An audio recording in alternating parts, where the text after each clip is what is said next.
Buenas tardes, estamos haciendo el proyecto de carro seguidor de línea. En este carro seguidor de línea, cuando básicamente detecta una línea negra, la detecta como un stop para dar una vuelta, ¿no? Y cuando detecta el blanco es que siga.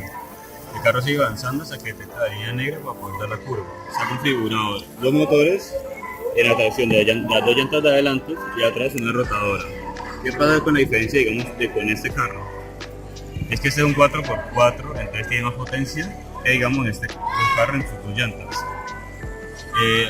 Habrá confundido el controlador de los motores y aparte de eso el alimentador de los motores, obviamente se puede ver aquí claramente un encendido, un apagado, y no solamente cambian eso, sino que este carro lo configuramos para que tome las curvas en vez de con tanta brusquedad, un poco más lento y más suave se toma las curvas.